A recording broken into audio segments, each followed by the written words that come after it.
Hello and welcome in to another episode of the FanTC Betting Pod with Nick and Kody coming at you with our Week 8 Best Bets recap and our Week 9 preview codes. Bit of an up and down week for us. I actually had a really good week in fantasy and in betting, but I still felt super frustrated after Sunday for some reason. I don't know why this NFL Sunday just irked me beyond any reason, even though I ended up going 3-1-1 and 4-1 in my fantasy league. So maybe I am just a negative guy. But how did you feel about this weekend? I'm going on the worst month stretch in fantasy football, maybe history. I mean, it has just been getting. I've been getting beaten every single league. For the past 3 weeks, I'm in four leagues that are basically just record based. I'm 1-11 over these last 3 weeks. No. I'm sick and tired of fantasy football right now. The picks have been a little bit better. We obviously had that 0-5 week a couple weeks ago that really killed us. So the picks have been there. I've been in a lot of the games that I've bet also. So that's been nice. But fantasy football has bent me over this year. I thought this was going to be the year that I finally broke through in a couple of leagues, and it's been a little bit of the opposite for sure. Well, hopefully you can fight back in some of your leagues. You still got a little bit of time before trade deadlines, so you get a little time to make your decisions before you sell or do not sell in a lot of those leagues. But let's not waste any more time, Codes. I want to kick this recap off with both of our big loss on the weekend. We were really on this Green Bay team, plus 1.5 at home against Minnesota. Just a bad bet pretty much from the start. They had every opportunity to get back into this one at the end, especially after Cousins got hurt, but Minnesota really just controlled this game from the jump. I think I really undervalued their defense.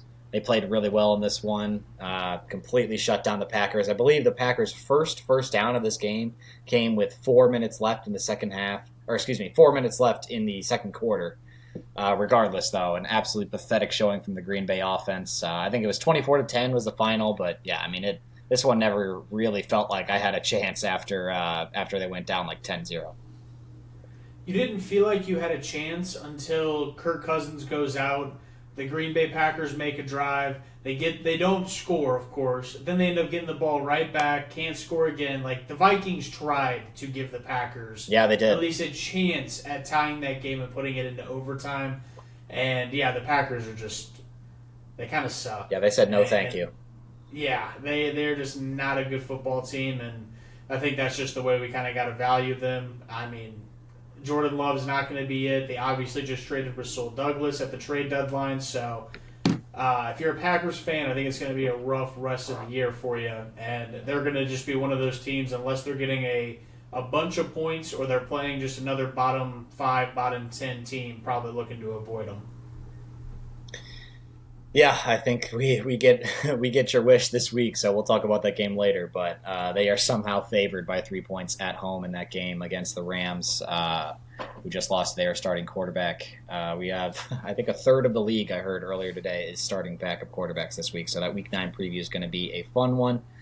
Yep. Cody, do you want to go with your second game before I get to mine? Sure, yeah. And yeah, 28 teams are playing. There's currently 12 backups that are pretty much lined up to start this week. So Excellent. it is going to be a joy to go through. I'll go through my push. We'll go on the kind of like the time order here. Eagles at Commanders. I had the Commanders +7. This is again another one of those that similar to my Raiders Bears from last week. I felt like I really called this game pretty well. It just came down to the very end of it. Obviously, the interception by Sam Howell kind of secured the tie. So, when you're betting, I always like I said, we're shooting for 60%. Obviously, didn't hit it because we had this push. Would have loved to have seen this be the win, but didn't really lose any money this week. We're gonna lose a couple of dollars because of the vig, but this is definitely one we should have seen come our way and get. But yeah, I luckily they didn't get blown out. Not like your best bet from last year where the Commanders were just never in it. Luckily, it was a good game. I Yeah. felt like my bet was going to cash the entire time. Just unfortunate there at the end, but not a bad call. These teams seem to always play each other pretty close. kind of an interesting game here because I think you simultaneously got incredibly unlucky and extremely lucky to push that game because you were up basically the entire time. Then the Eagles make a mad dash in the fourth quarter, go up 14, and the Commanders end up coming back and getting that somewhat garbage time touchdown. I guess they were actually kind of still in the game, but they made it a 7-point game, so you pushed. Hopefully, you guys got that at the +7. I know there was a lot of +6.5s out there earlier in the week, so hopefully you locked it in at 7 and got that push. A half-point loss in that game would be pretty frustrating. We'll jump to my push as well. This was extremely painful. This was extremely painful. Jets at Giants. There were some +3.5s out there I saw actually right before the game started. So hopefully you got that because you would have still won this bet. But Giants +3 ends up pushing here. Jets win this in overtime. I saw a stat that with 1:10 to go in this game, according to ESPN's like FPI data or whatever, they had the Giants had a 99.9% chance to win this game. And somehow they miss a chip shot field goal, even though they should have definitely just gone for it on 4th and 1 and ended the game or given them worse field position. But they missed the field goal. Zach Wilson has 2 straight 25-yard plays with no timeouts and 40 seconds left. They tie the game, and obviously they end up winning it in overtime. I'm really happy we pushed because I really thought that once they tied it, I was just waiting for that overtime pick 6. I was absolutely waiting for it. I somewhat feel lucky to push also because Tyrod got hurt right away in this game. If you didn't watch, he got a rib injury basically immediately in the first quarter. So they brought in this kid, Tommy DeVito. They threw for a net -9 passing yards. That's right, -9 net passing yards when you include sacks. I think it was 7 total passing yards. They ran the ball like 25 straight times at one point, the Giants did. And they almost held out. The defense almost won them this game, but they ended up giving it away right at the end. So luckily we still got the push. Definitely a really, really frustrating one because it was sitting at 10-7 for a good hour and a half of real time and a whole half of game time, and they just could not hold on right at the end. But is what it is. We'll take the push here, especially with the Tyrod injury early. I feel like you gotta take those. Yeah. Quick question for you: where did Tommy DeVito go to college? Oh man, that sounds like a D2 kid. I don't know, but it's got to be a D2 school, right? He went to Syracuse, so it was. Oh, did he? Damn. Yeah. Okay. I was listening to a podcast earlier this week, and they were just like, we have all of these like big name, big players in Division I football that just like fizzle out in the NFL right away. And then, like, you see a second-string quarterback get hurt, and then Tommy DeVito rolls in there to, play third-string quarterback for the Giants. It's like, it's weird, like, there's, like, a certain gap between, like, in college, if you're good, you got to be really good in the NFL because you can't be, like, just middling to be, like, a third-stringer. For some reason, that doesn't work out. But guys like Tommy DeVito and Tyson Bagent and all these other guys somehow find their way onto rosters as I don't get it. Or backup. Just makes zero sense. Let's jump into my win, one of my 2 wins from this past week, and luckily got pivoted off of my Houston take. We'll obviously get into that game here in a minute, but Falcons at Titans +3. Honestly, I feel not lucky necessarily about this one because I was pretty confident the Titans were going to be able to at least keep this game close. Did not expect to see what we saw out of Will Levis. I feel like if anyone would have, they would have hammered this +3 as much as they possibly could. So that was just a nice delight. Honestly, he basically took the game over from a passing perspective.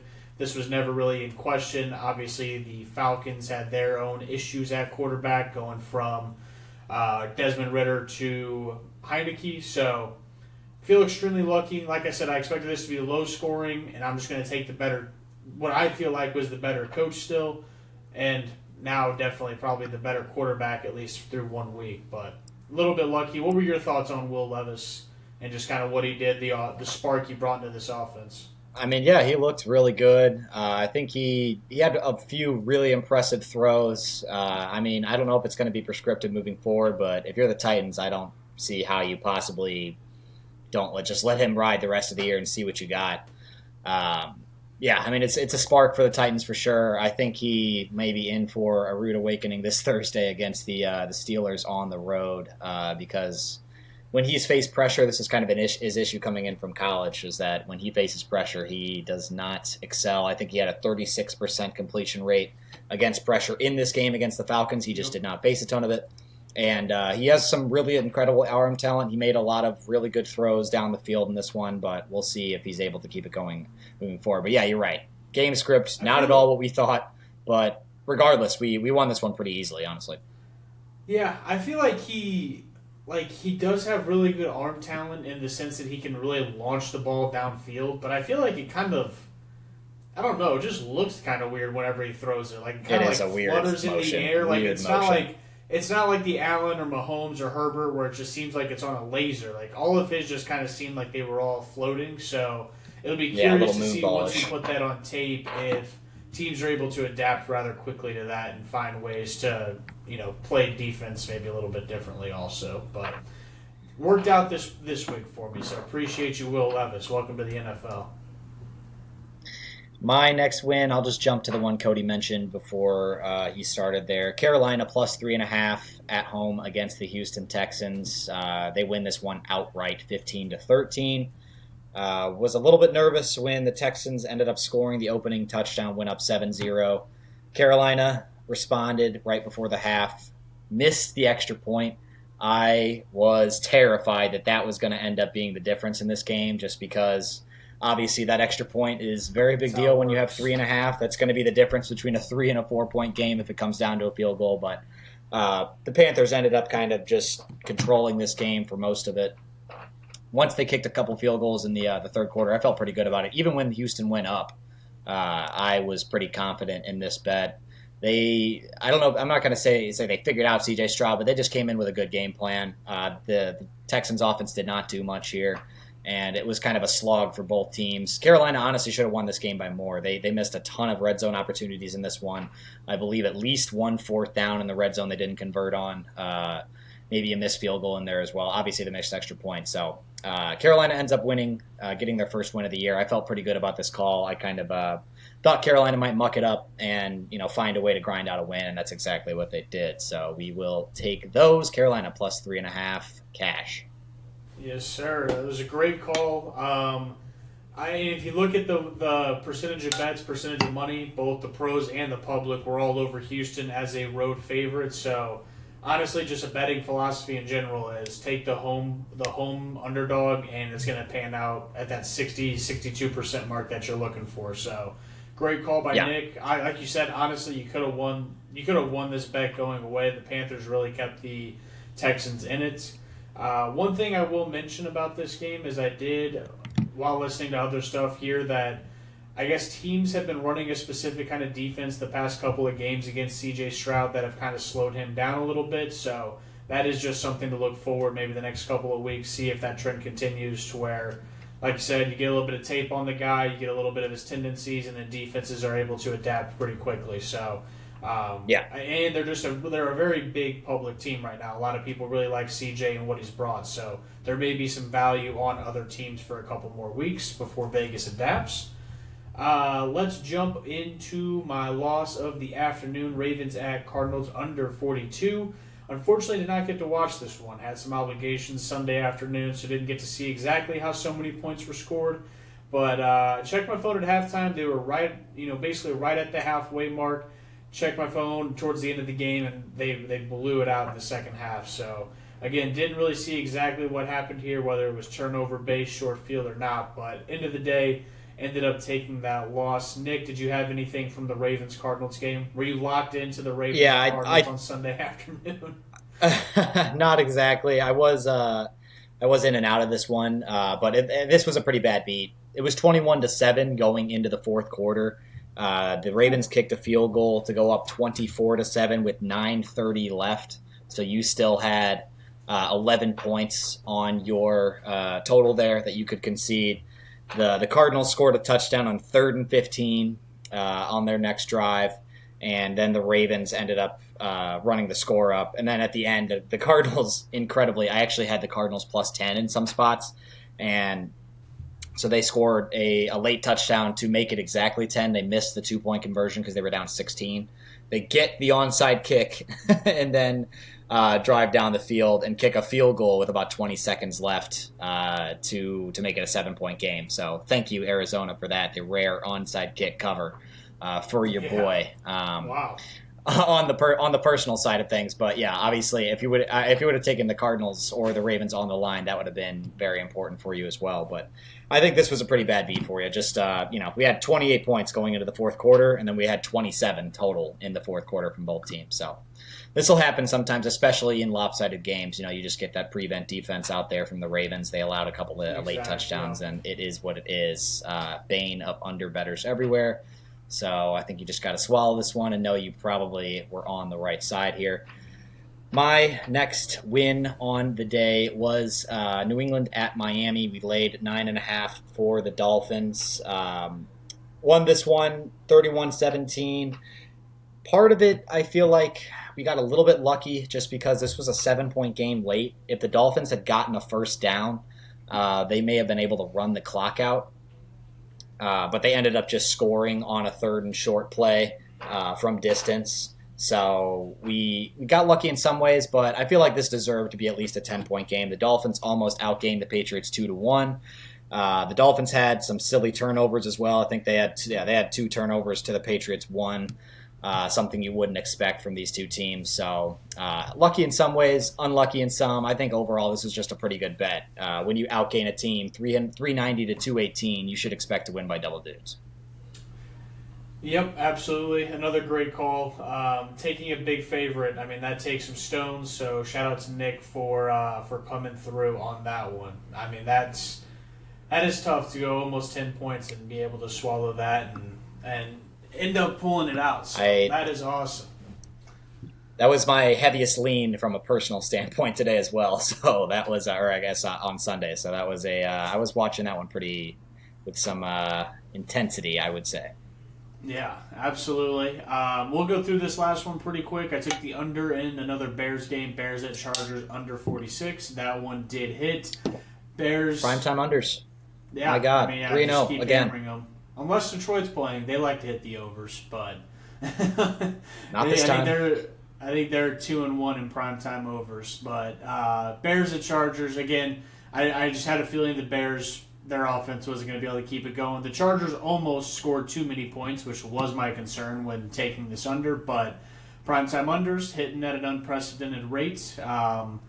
I'll just keep taking them right now, especially these primetime games with lesser teams in them, like we're about to get into going over this next Thursday night football game. So I felt like that one was a pretty easy bet. Nick, I want you to talk about this one as well, because not only did you have a 9.5-point favorite on your betting card, you had an 8.5-point favorite that also hit. Let's get into some Monday Night Football. Yeah, this one, Detroit minus 8.5, should have won by a lot more, 26-14. The Lions end up covering. Outgained the Las Vegas Raiders 486 to 157. Absolute domination from the Lions at home. Basically exactly what I expected coming into this one. Kind of a get-right spot for Dan Campbell against a vastly inferior team. This got bet down to all the way to -7. So hopefully you hammered that line when it got there. I don't know what the sharps were seeing here. I did not understand it, but we will take it. I actually... I bought down to 6.5 and made my wager at Lions minus 6.5, so I was really never in that much danger. The Lions really tried to get the Raiders to cover this game. They really, really tried. They had a pick 6 against. They had a fumble inside the 5 that was not a fumble. The refs just decided to give the ball to the Raiders, even though he was clearly down, and his forward progress was probably stopped as well. They could not convert in the red zone. 3 straight drives in the first half where they just march down the field and then stall out where they kick field goals. Riley Patterson also missed a 28-yard field goal in this game. That is the Detroit Lions kicker, but we still cover easily. That should tell you all you need to know about how much domination this was from the Lions side. When you get all those things going against you from a big dog like this, you almost never cover, but when the Lions outplay their competition that thoroughly, it does not matter. Yep, I would say Mark Davis said it doesn't matter and said goodbye, Josh McDaniels, goodbye. Someone lost their job over it. Everyone else, yeah. I was going to say there's a reason why. I'm not surprised at all. I mean, they were an embarrassment for not only that game, just the entire start of the season. So, not Yeah. surprised at all to see them gone. All right, Nick, let's jump into our Week 9 Let preview. Let's me go through.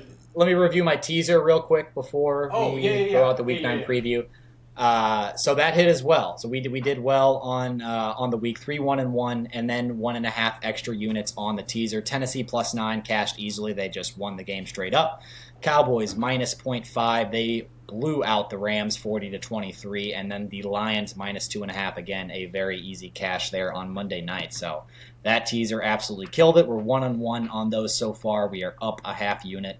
I will try to keep it coming with those teasers. Kody, we can now move on to week 9. Yeah, I did lose my Oregon State bet actually while we're talking about our extras there. So 1-1 in my Oh, college I football didn't lock remember of to the check weeks. that. And That one smelled that was bad. another.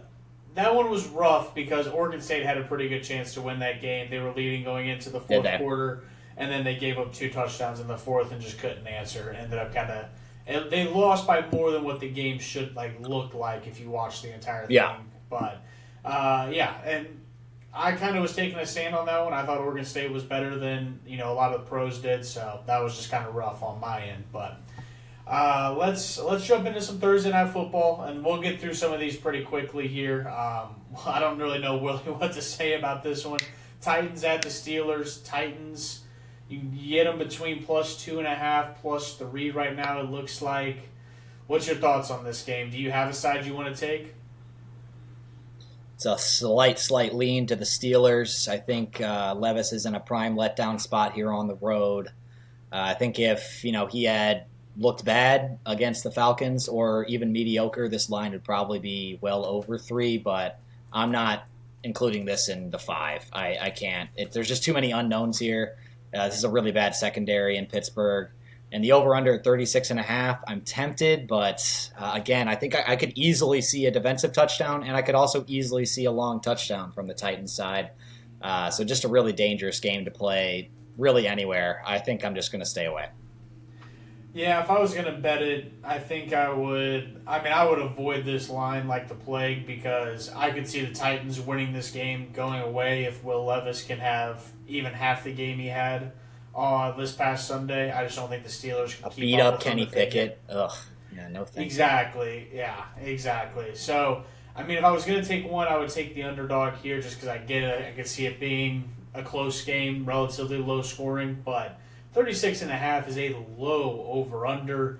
I mean, Yes, it I, is. I'm going to have to avoid it because I'm not going to trust Kenny Pickett when he's fully healthy, let alone when he's a little bit banged up. So I'm avoiding it for that reason, but I may end up throwing just a little bit on that over. It just seems too easy to hit that over this on Thursday night. Like we said, we've bet a lot of primetime unders. They got to at least sway back just a little bit. This is such low-hanging fruit. I could see this one just sneaking up into the low 40s overall as a total. Yeah, I'm absolutely not playing this game either way. Steelers might. I think I would take the Steelers if they're under a field goal if I had to, but no, thank you. I think this is just Yeah. watch the hilarity ensue on Thursday night between two very mediocre teams. Let's go over to Germany, your boys. This is actually Germany. this is kind of part of the problem this week. We have 4 teams on bye, a couple good teams, the Niners and the Lions. And I think there are 4 really strong Super Bowl contenders left playing on this slate, and they are all playing each other. Or I guess 6. There are 6 strong Super Bowl contenders. All 6 of them are playing each other. That makes betting this slate very difficult because we have a lot of mediocre teams playing against one another. But regardless, we play in Germany here, Miami at Kansas City. Got to wake up early for this one. I believe it's an 8:30 kickoff in the States, or at least Central Time.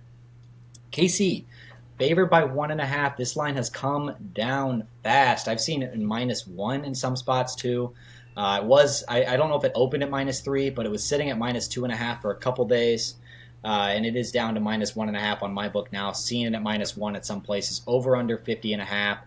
Kody, I have a pretty strong lean here. I will get your take first as a Chiefs fan, and then I will either back you up or fade your take. But I have a feeling I'm going to back you up here.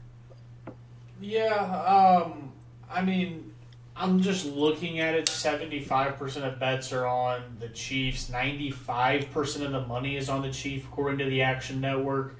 That seems a little bit ridiculous to me. Whenever we see the line coming down, I just don't really understand how those numbers kind of Weird. work out. Very So, weird. yeah, very interesting there. So there probably has to be a really smart group or something like that behind the scenes, just coming in heavy on the Dolphins. And I maybe don't it's get just it. not updated yet or something. But yeah, if I try to avoid Chiefs games as much as possible because I don't like having my emotional like fandom come out, as well as putting my record of the best bets on the line and stuff like that. But if I was going to, I would take the Chiefs -1.5. The Chiefs are historically pretty good, coming off of losses in the Mahomes Andy Reid era. Obviously got pretty much embarrassed last week in Denver. Had 5 total turnovers, couple interceptions, the muffed punt. Uh, Defense didn't look fantastic. It was just overall an off game. Whereas the Dolphins are coming off a shellacking of a division rival. So I think you should. There's never going to necessarily be a buy low spot for the Chiefs. I guess if there was one, it would be coming off a pretty bad loss to the Broncos. But I think the Dolphins are a little bit sell high. Here's also another, just an added layer to this that really throws me for a loop. Dolphins are already in Germany, getting adapted to the time change, all that kind of stuff. The Chiefs aren't planning to fly out till Friday, I believe. I personally like the teams that go there early, get their body adapted to the time zones, get more acclimated. I think that's a little bit easier for you than just going over there 2 days before and playing the game. So another reason why I'm going to stay away. I think the Chiefs are the smart bet, but I don't have a strong lean either way. What are you thinking? I'm all over Chiefs -1.5. I was hoping this thing stayed under a field goal in as far as the line goes. It's moved the other way. I thought we would move towards 3. We've gone towards the Dolphins instead. Yeah, I mean, I think this is just classic, a really good spot here. Mahomes off a loss. They're going to be frustrated. The Miami has struggled in 2 games this year. It is away from Miami, and it is against good defenses. We have both of those factors in play here as well. Yeah, I don't know. I think in a close game like this, I just trust Mahomes to find a way. He does not cover big spreads, but he covers short spreads because he wins those games. For So sure. if you're getting it at 1.5, even 1, man, I find it really hard. This is a strong contender for my best bets this week. I need to do a little more research. I have questions about the only things that worry me are the overseas factor. I don't think Kansas City has played a game across the pond yet under I Mahomes. I don't could think be so. wrong about that, but I don't think they played an international game. So that is a somewhat of a complicating factor that has seemed to rattle some teams in the past. But yeah, I don't know why this line's moving towards the Dolphins. Again, I need to look into it a little bit more. But as of right now, just looking at it from a 360 view here, I love the Chiefs in this spot. I think they are the better team. They have the better quarterback and the better coach, even though the quarterback and the coach on the other side are pretty good. I will take the Chiefs -1.5 most likely. I think I would grab this number while it's here too because I think this is going to come back towards 3. I just don't really understand why, unless there's some injury that I haven't heard about, why this is moving towards the Dolphins. Yeah, I haven't heard of anything either. So, I mean, here in KC and Chiefs land, I have not heard anything either through any of the news sources or anything like that. Yeah, you want to Any go lean on ahead? I the think. over/under 50.5? Uh, I think it's a pretty good line. I think I'd stay away. yeah, I would take the under if it gets up to 51.5 because 51 is a really key number. There's a lot of scores that are pretty common in football that add up to 51. You have your 31-20s, your 27-24s. I could go on, but if it gets up to 51.5, I think I would trust the overseas under that has seemed to hit quite often, but I think I'd probably just stay away from it. 50.5 seems like a good number. I'd just play the Chiefs. I know. I was trying to think of a play on words for the Munich under, but I don't think Yeah, under sounds. It doesn't sound very good. the Lunik. Yeah, I don't know. We're gonna have to workshop that one. Minnesota Yeah. at Atlanta is our next game. Atlanta favored by 4.5 points. Minnesota coming off the devastating injury to their starting quarterback, Kirk Cousins. Cody's former starting quarterback for his fantasy roster. Over under 37 points in this one. I have a very strong lean in this game as well, Cody. Do you want me to go first, or do you want to go? I'll go. I'll go first because I'm a little bit more undecided. So I'm gonna see where you stand compared to me. For me, I would lean the Vi. Man, I don't know. I would lean the Vikings plus the points. I think the Falcons are the overall better team, but 4.5 points is a lot whenever you're having questions about your quarterback. I mean, there's a chance that Taylor Heineke just also isn't very good, so I would lean the Vikings. I don't necessarily love putting 4.5 points on a rookie quarterback, or putting my money, on a rookie quarterback making his first career start. So that's probably going to keep me away from this one, but I just like the Vikings. Honestly, what I really like about the Vikings is their defense. It's a Brian Flores defense. They just rush the passer nonstop. They are relentless about it, and that just completely flips a game on its head. We saw last week Jordan Love couldn't handle it. They couldn't move the ball for anything. I could definitely see the same thing happening to Taylor Heineke this weekend if they're able to get home. So, what's the over-under in this game? 37. Yeah, I was going to say something nasty for sure. I was going to say I like the under, but that's disgusting. Kind of nasty also. Yeah. All right. I ranted a little bit. What's your lean? I know you like. What side do you like? Give me the Vikings in the points. This was actually in contention to be.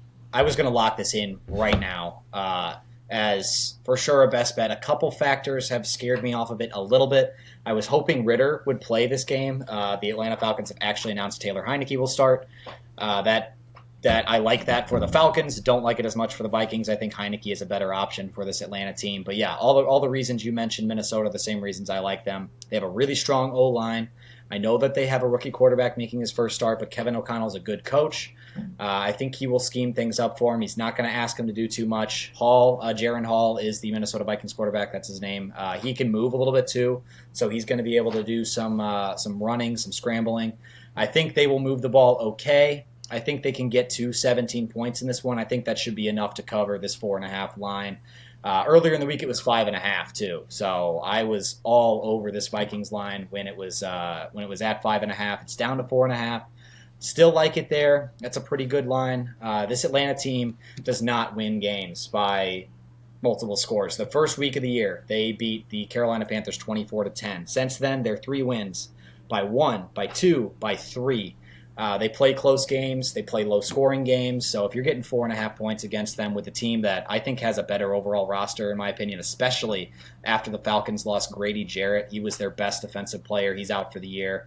I am taking the Vikings in the points. This is a strong contender for my top 5 as well. There are a few other games I like too, though. So I think it's towards the Chiefs game's higher in the pecking order. Minnesota's around the 5 range, but it is there's a chance this one finds its way in. Yeah. Well, I mean, if you got Minnesota put, I like teasing this game. Probably teasing this game a lot. I think if you get this up to 10.5 for Minnesota, there's no way Atlanta wins by more than 10. So I think if it doesn't find its way into my top 5, there's a very good chance it finds its way into my teaser. It's at a really good number right now. We'll see if it comes down. We'll see if it gets down to 3.5. I might be off of it, but that would be a pretty far move from where it was. Yeah, absolutely. Before we move on to the next one, 62% of tickets coming in on the Falcons, 62% of bets or money, coming in on the Vikings. So pros coming in pretty heavily on the Vikings. That's where the pro money. That's why that number moved down. Yeah. Yeah. So like you had mentioned that there's a lot of really good teams playing each other this week. I currently have the Falcons locked in as my survivor pool winner of the week, and I feel so nasty about it. So, yeah, I'm nervous. It's so gross. I'm nervous. But maybe we'll make it a little segment. Let's see. Show. Maybe we can discuss as we move on here. If you have another game you're considering, let me know. We can kind of maybe try to hash it out. There's not a lot of good spots here. I assume the other big favorites you have already used. I would have to imagine. So let's keep it going here, and we can hash it out. Arizona at Cleveland. Next game on the docket here. Cleveland favored by 8.5 points at home against the Arizona Cardinals in Clayton Tune, most likely. Kyler Murray still has a chance to play in this game. I think they will hold off one more week and have him start at home against the Falcons. I don't see throwing him out there against Myles Garrett and this Browns defense on the road as the optimal solution for his return from his ACL. Over under 37.5. Do you have a lean? Whew, I feel really bad for Clayton Tune. Welcome to the NFL. Good luck. There's Oh my Myles Garrett on goodness, the other yeah. side of you. Yikes. That's gonna suck. But yeah, it'll depend on what's going on with Deshaun Watson. Not that I really think he's worth that much more than PJ Walker is right now as a quarterback, but I would lean taking the Cardinals plus the points. The Browns don't necessarily blow out a lot of teams either. They typically muck up games and keep them pretty close. This is another one where it's just, gosh, we just got to keep reiterating the same thing with these backup quarterbacks. I just don't love putting my money in a rookie quarterback making his first start against a defense that's been really good. Yeah, I'm gonna have a tough time getting to 5 games. I might just lock in 5 unders and just roll the odds this week You with might all these be backups on that are it this playing. week. Um, Yeah. I would lean the Cardinals, but probably looking to stay away. 90% of bets on the Browns, 39% of money on the Cardinals. So there's a slight lean of pro money coming in on the Cardinals, but I think that just has to do with how big the spread is. Yeah, I don't know. I mean, with this kid Tune coming into Cleveland, with not a lot around him, a below average offensive line, below average weaponry, this is a tough situation. I think I would slightly lean towards just taking the points and hoping this Cleveland defense scores me a touchdown and covers this line, but I would not play it. What I would do, however, and what I probably will do, another game that works out very well for a teaser, I'd take Cleveland down to 2.5 and trust them to win this game at home with that elite defense against, Clayton Tune, the former Houston Houston Cougars, right? Yeah, the former Houston Cougar making his first career start on the road in a really tough environment. I think this thing, as long as it stays at 9 or under, has a very good chance of making its way into my teaser, but I will not be playing this line straight up. That is fair. Over under 37.5. Again, no thank you because of the defensive touchdowns. I see one happening very easily on either side, really. PJ Walker's been prone to turnovers. We've seen it. Really bad one at the end of the game against the Seahawks. They should have won that game. Really glad I didn't put that in my 5 last week. Holy crap, I might not even have gotten on this pod. That was plus 3.5. They lost by 4. They should have won the game, but I think I like the Cleveland Browns in a teaser as long as it stays under 9, and I'm just staying away from the rest of it. I agree with you. Let's get on to the next one. Rams at Packers. Packers favored by 3 points at home. Over-unders 38.5. Another backup quarterback here. Most likely going to be Brett Rippon. That's what this line is telling you. Stafford's injury not as bad as initially feared. A sprained UCL in his thumb.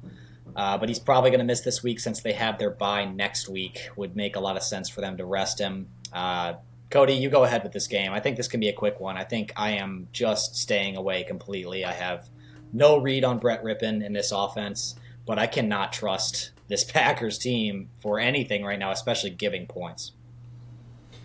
Yeah, exactly. I'm just going to tell you what the Action Network is telling me. I don't have any kind of a read for this game whatsoever. Let me hear it. What do the Sharps say? Another backup quarterback versus another bad quarterback. I mean, just garbage. So 61% of bets coming in on the Packers, 64% of money coming in on the Packers. So looks like a little bit of pro money coming in on the Packers, but it's not even. It's like you said. It's more of a lean. When we're looking at that small of a percentage versus just a full-on all-in on these guys. So just avoid this game. There's no reason you don't want to watch this game. So don't put money on it to force yourself to watch it. Just find something better in the time slot to watch and bet on. Brett Rippon versus Jordan Love with a Packers team that just sold their best not their best cornerback, a good cornerback, and then the Rams team that I thought they could have been a little bit more players. I thought they should have made a couple of trades at the trade deadline, maybe moved off a couple of their big names if they could, but they did not do anything. So I maybe just take that is true. I maybe just take the points with the Rams just because you're getting points against what I think is a pretty rough Packers team right now. But this is also another one of those just ultimate buy low spots for the Packers. I'm surprised to see 63% and 61% of bets on them. So avoid it. Find something else to bet on. This one probably is nowhere near my top five. Yeah, over under 38.5. Again, I'm not playing this because I just have no read on Brett Rippon and this Rams offense. Sean McVay's a really good coach. Maybe he comes in and just schemes against a mediocre to bad defense in Green Bay and is able to put up 21, 24 points and, cash this over, or Brett Rippon could just play an egg because he's Brett Rippon. So I am just avoiding this game altogether. The less eyeballs on this game, I think, the better. So don't make yourself watch this one, like Kody said. Washington at New England, another absolute barn burner here. The Patriots getting 3.5 points at home somehow, over under 40.5. This line stinks to high hell, Kody. These motherfuckers, they know something we don't, man. There's no way this fucking Patriots team should be getting 3.5 points. How? How are they getting 3.5 points in any game? I know the Commanders just sold off a couple pieces, but their pass defense is already horrible. They sold off a couple pass rushers. I don't think it's going to make it that much worse. I mean, is Mac Jones going to be able to take advantage of it? My every bone in my body is telling me I should be taking the Commanders plus 3.5, but this just smells like Vegas knows something we don't. So, what do you think?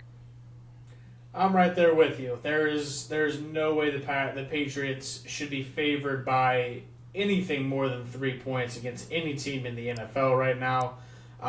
You do get Belichick against a young quarterback. He does tend to win a lot of games in that situation. Like you said, you no longer have a Chase Young. You no longer have Montez Sweat on that defensive line for the Commanders. Their secondary's been torchable. So without that pass rush, you'd expect to see the Patriots be able to do something. Yeah, if I am going to bet this game, which I'm going to see where the line falls when we record our next one. I like the Patriots minus the points. This just seems like a game they're going to find a way to win. They're going to they have the better coach. I don't have any trust in Sam Howell going into New England and being able to do anything against Belichick's defense, no matter how depleted it is. I think he has something schemed up for him. And yeah, I'd eat the points in the Patriots if I had to bet it right now. 3.5. I can't believe they're getting the hook in this game. Yeah, I would. I wanted to get the you three. You have bigger balls than I do. Yeah. I wouldn't touch it. I think so bad. Yeah, it would make me feel a lot better at 3, but I'm still staying away myself. Over unders 40.5. I think that's where my play would be. Take the under here.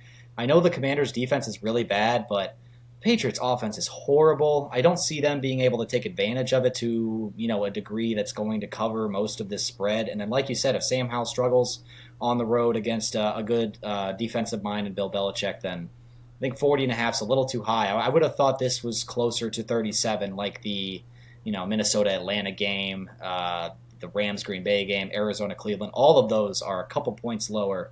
Sort of an odd thing to me. I don't know. What did you think? Again, this is just another one where I think Vegas just has a feeling that knows something. The general public's not going to. Another one that I would think the under is just an easy bet. You just place it and forget about it and never really have to sweat it. But it just seems like when those lines are hung just a point or two higher, they seem to be baiting you in to take the under.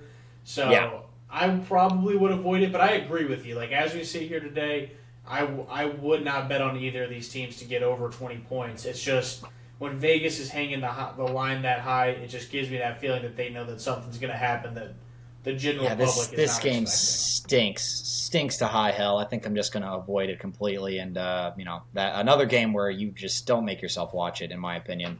Maybe Kody will play it because he's an absolute sicko, but I think you got to have a real.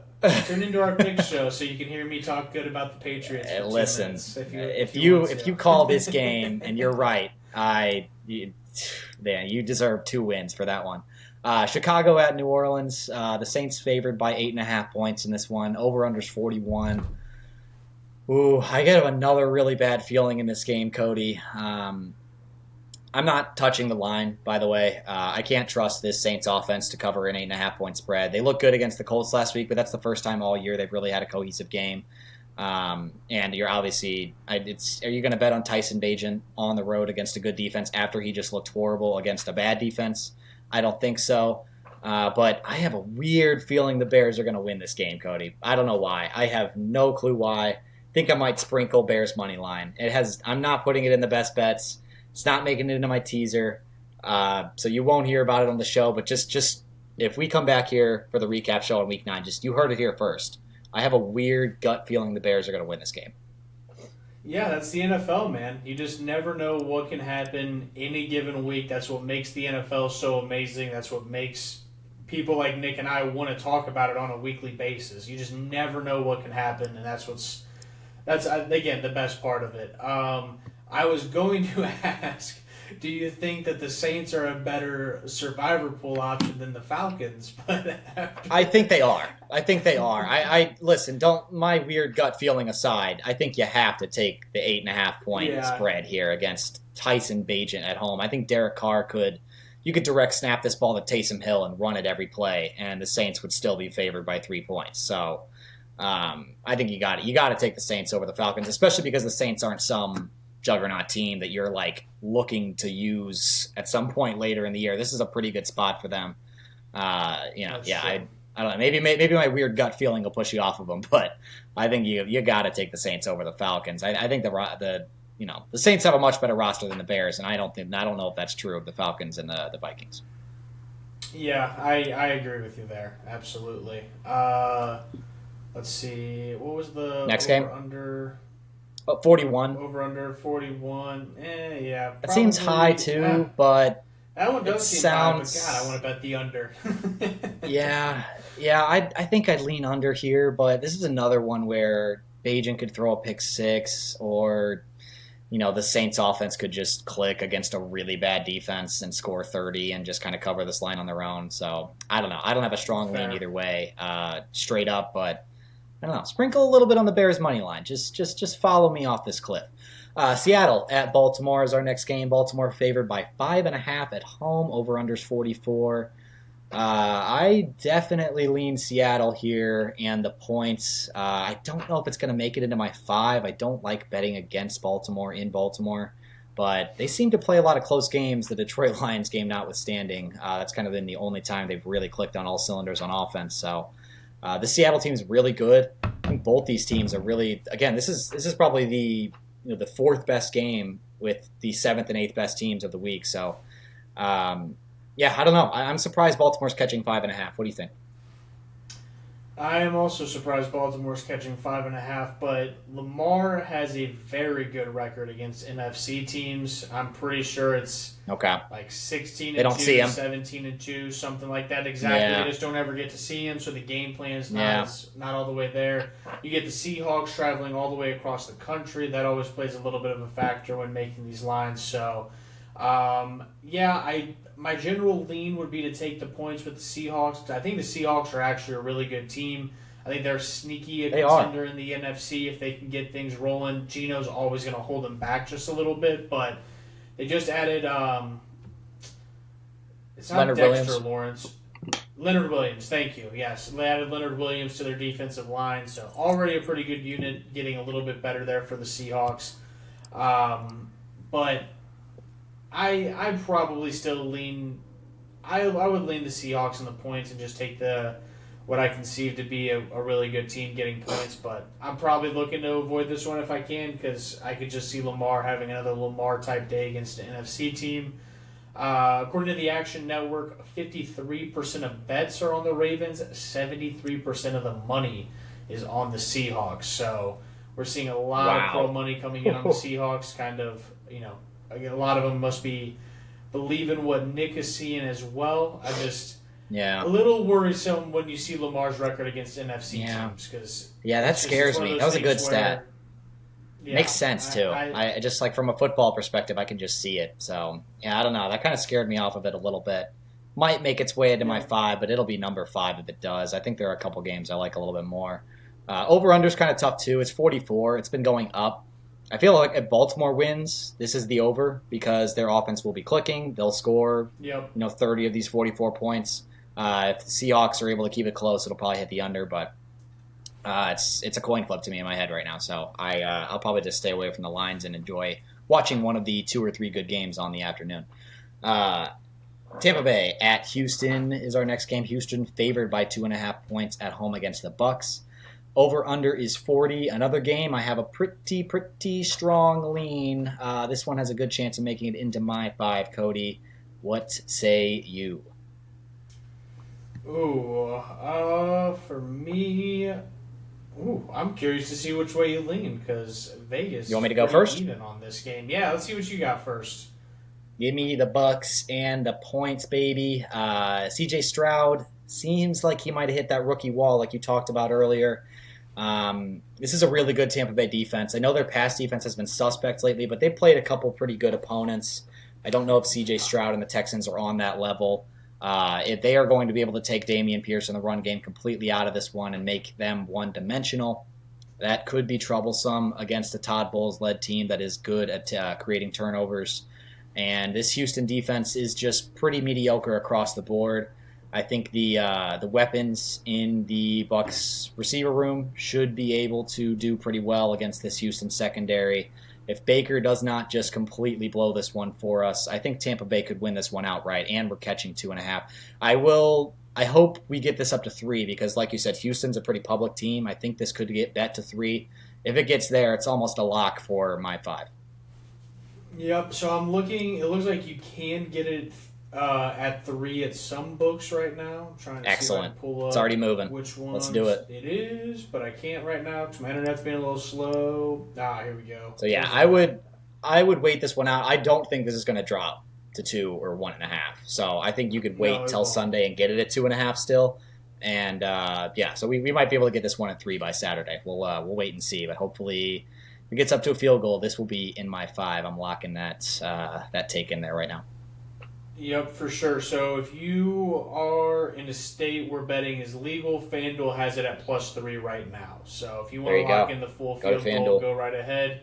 DK and BetMGM are still at 2.5. But the pros are coming in a little bit on the Texans. It's not a strong lean. It's only 58% of the money coming in on the Texans, but that is probably why we see it going up to 3 at some books like FanDuel. So I'd actually expect that line to probably get up to 3 at most books by the weekend if we keep seeing the same kind of money coming in on the Texans. So I don't hate it. I've gotten burned a couple times on the Buccaneers, but I think I took them against a really good team in the Lions, which was just a bad beat on my part. I think taking them against a relatively equal team in the Texans, getting points. Houston doesn't have a major home field advantage by any means, so I like it quite a bit, actually. A little bit more experience with Baker than CJ, and I think, I don't know, the Bucks probably have a little bit I think it's better just a good weapons matchup. also. I think the Bucks match up pretty well with this Texans team. Anyway, we will probably include that one in one of our 5 as long as it does not move towards the Bucks in any major way, which I don't foresee. Indianapolis at Carolina, one of the only 2 road teams this week catching points. That is the Colts, favored by 2.5 points in this one. In Carolina, over/unders 44. This is my favorite bet on the board right now, Codes. We are riding with our Panthers +2.5 right now. I loved it at 3. I hope it goes back up to 3, but it won't. It won't. It's only going to come towards the Panthers. I think they should be favored in this game. There are so many good narratives here. Frank Reich against his old team. Bryce Young and this offense kind of figured some things out. I know they only scored 15 points, but they were in the red zone, like I said, repeatedly against that Texans team. Just could not punch it home. If they score one extra touchdown there, that total kind of feels a lot different. So I like the way this offense looked a lot last week. And you get Gardner Minshew on the road and you get points. This is just a really good spot for the Panthers. Give me Carolina +2.5.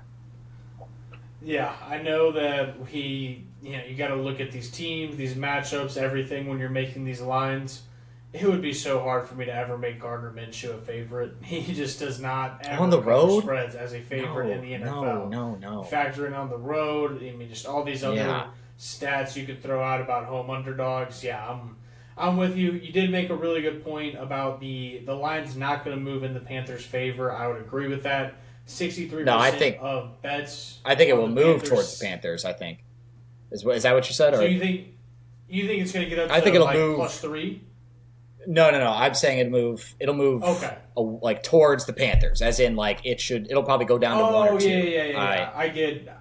I get where your verbiage is now. Yeah, we Fair got enough. mixed up there, So but yeah. you're gonna So I think I'm betting it odds all the way down to are. one personally.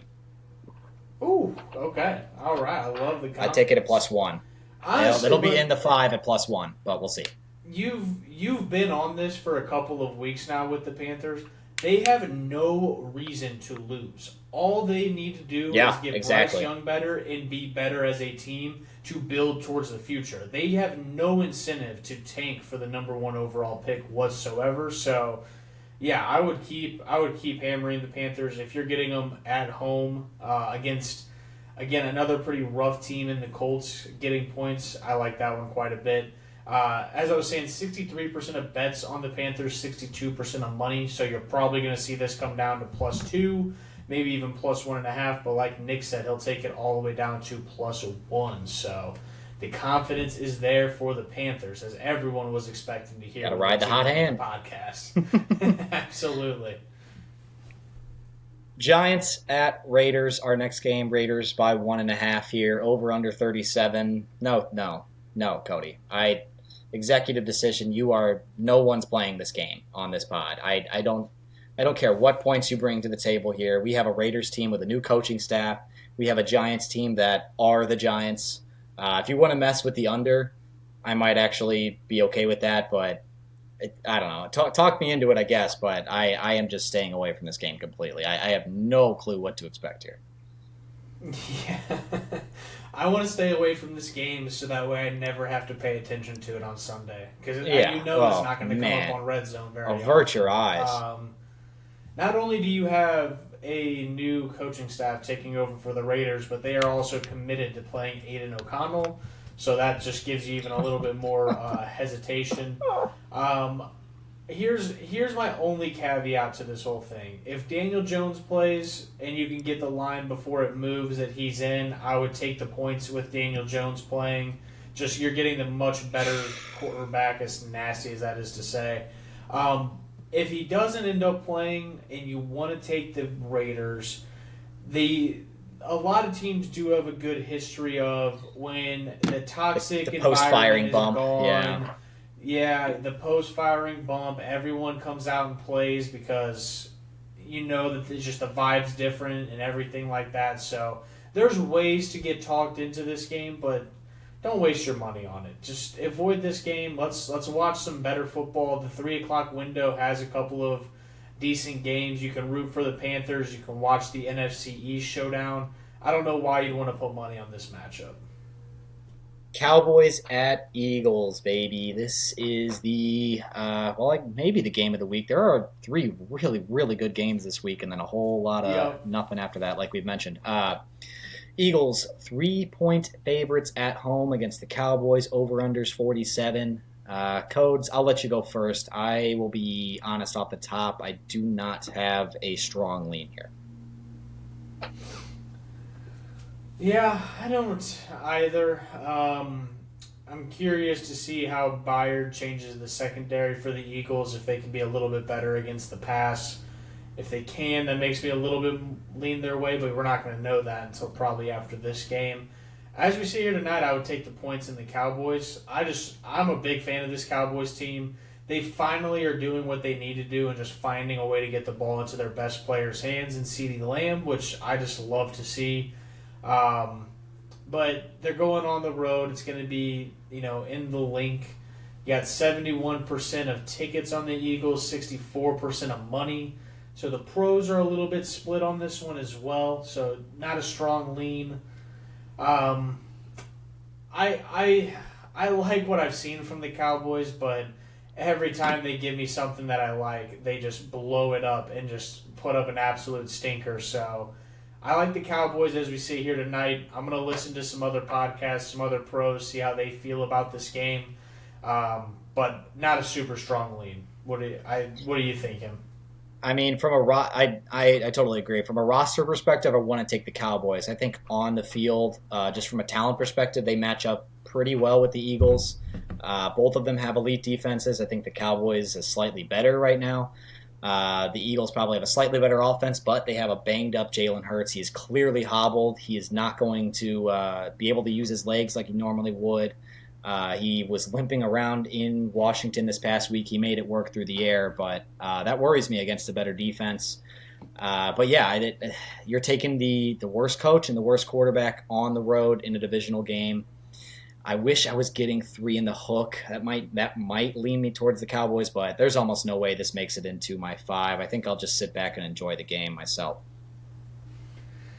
Yeah, well, we know if you're watching it with Lana, you'll have some emotional investment in it if there's no Oh financial yeah, investment in it. So, there'll be emotional absolutely. investment regardless. Yes. For sure. Over under 47 seems pretty high. I wouldn't be surprised to see that under hit. This isn't a primetime game, but if you look at the 3 o'clock window, it's definitely the standout game in that window. So there's going to be a lot of eyes on this one. And for some reason, I could just see this kind of being a mucked up game. Under 47 is definitely going to be a consideration for me.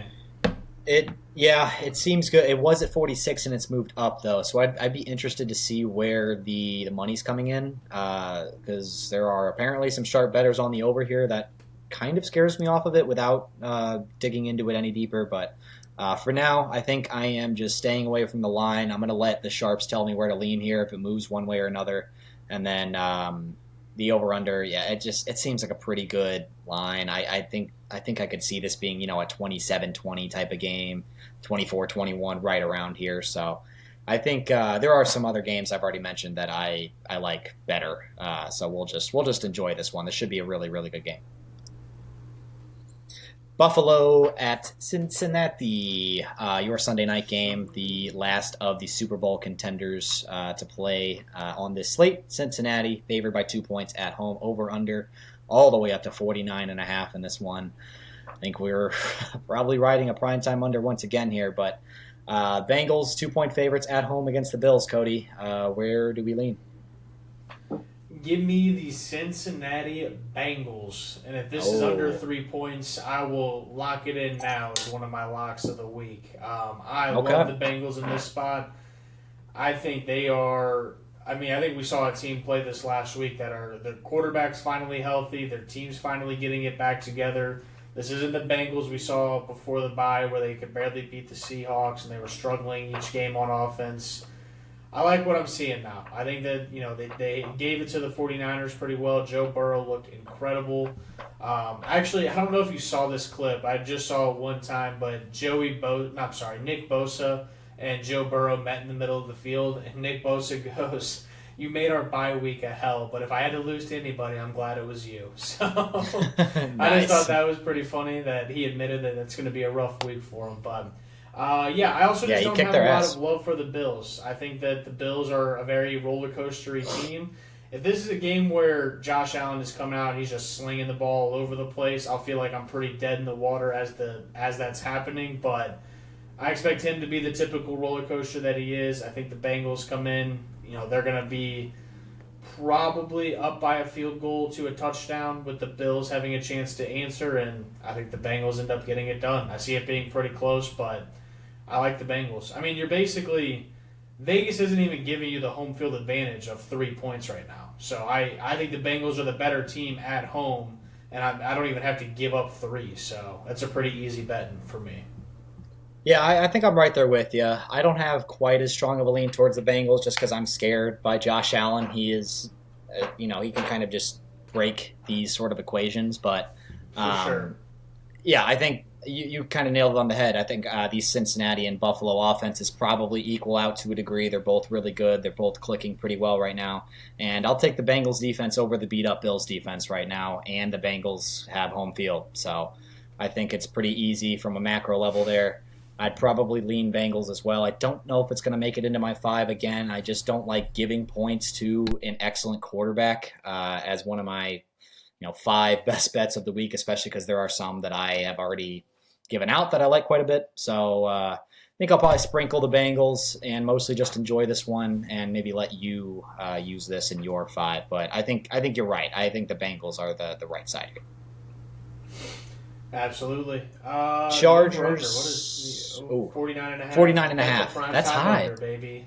Yeah, see, another one, though, it was 48. It's got bet up to 49 and a half. I'd like to see if that's public or pro money. So, yeah, we'll just have to see. Take a look real quick. Let's see what we're looking at. Maybe they're just – because I could see a 27-24 game here. Damn, What? 82% of tickets on the over, 90% of the cash on the over as well. Pros are on this over. Okay. Yeah. Dang. If you want to take the under, I would just go ahead and wait. Let it be bet up even more than this. It's definitely going to go up. Yeah. Yeah. Let's let it go up to 51. I mentioned that earlier with that Chiefs game. That's a really key number. So if you get to 51 and a half, I think that's when you hammer that under. Chargers at Jets is your Monday night game. Chargers coming off a beatdown of Tyson Bagent and the Chicago Bears at home. The Jets coming off the miraculous win in the New York Bowl against the Giants. This is another game I absolutely love one side, Kody. I think you can probably already guess where I'm going here, but I'll let you go first. Yeah, if it's at 3.5, are you going on the Jets side? Please, yeah. At 3, I am all over the Jets. This is a classic letdown spot from the Chargers after they look so good against a bad defense. This Jets team has played really well against excellent quarterbacks so far this year. Josh Allen struggled. Jalen Hurts struggled. Patrick Mahomes has struggled. And, yeah, I mean, this Chargers team has really just not shown up against good defenses, and this might be one of the best in the NFL here on the road, traveling cross-country. I think this is a pretty easy one for me. I'm taking the Jets +3. I'm hoping it stays at 3. I think the public won't let this one be bet down because they just see Justin Herbert versus Zach Wilson, and they're all over Justin Herbert. But please stay at 3 because that's a really key number with this Jets defense. You're going to get a low-scoring game. I like the under of 40 too. It was at 41.5. It's gone down. I think it'll keep going down. I'd take the under as well. Yeah, and for the bettors in states where it is obviously legal, DraftKings and FanDuel are both hanging a 3.5 right now. So if you were listening to this as it's come out on Thursday morning, go snag that one. Worst case scenario. If you don't bet anything else, I think that's a good one to grab. 70% of tickets on the Jets, 88% of the money on the Jets as well. So there's a very strong lean to the Jets side, and I do agree with it as well. This is going to be a big-time letdown spot for the Chargers. I'm probably going to go into this Monday Night Football game down about 30 fantasy points per the usual, and Keenan Allen and Austin Eckler are probably going to let me down. So I will just take my bet on the Jets just for my own emotional hinge whenever I lose another fantasy football match. Yeah, the happiness hedge, classic. Always love it. This is a good spot for a teaser, too. I think I like the Jets at +9 here. There's no, I don't see a way that the Chargers go in and blow them out unless Zach Wilson gives them a pick 6, which is certainly possible. But I think the Jets have kind of done a good job of really limiting his impact on the game and just kind of focusing on Breece Hall, short throws, and forcing the ball to Garrett Wilson. Absolutely. Well, that will wrap up the games for Week 9. We will be back. We haven't figured out exactly which day we're going to record yet, but either Friday or Saturday, the Best Bets episode will be live, so make sure to check that out. If you don't already follow us on socials, you can find those in the descriptions below. That will give you both my Twitter, my Instagram, and the FanTC Facebook are where I post the graphic every single week. So if you don't... if you can't listen to the podcast a week, you don't get to a certain bet or whatnot, you can always check the socials Sunday morning, and you will at least see that graphic out there and let you know where we're at for each of our 5 bets. And if you're listening, make sure you're subscribed. If you're watching on YouTube, make sure you're subscribed. Help the boys out. No reason not to. Help us grow. We would much appreciate it. Nick, any last comments before we head out of here? Go Tigers, baby. Yes. Go Tigers. Yeah. Go. Oh, well, it'll definitely be out before Saturday morning because I am going to watch the game somewhere, so I'm going to have to get there early. So, yes. Yeah. And I'm not even gonna hide this one at all, my college football lock of the week is Mizzou plus whatever points you can get, because the points are not going to matter. Clip this one and put Tigers, it up on take it social. home. Mizzou money line. Fuck the dogs. We're shocking the world. We're beating the Georgia Bulldogs, and we are running our way through the SEC East. Go. And then we are going to take down Alabama in the championship game, and it's going to be glorious. So get on the bandwagon now while you can, because we are coming. Seats are limited. All right. Seats are limited. There's not many tickets left, boys and girls. Get on.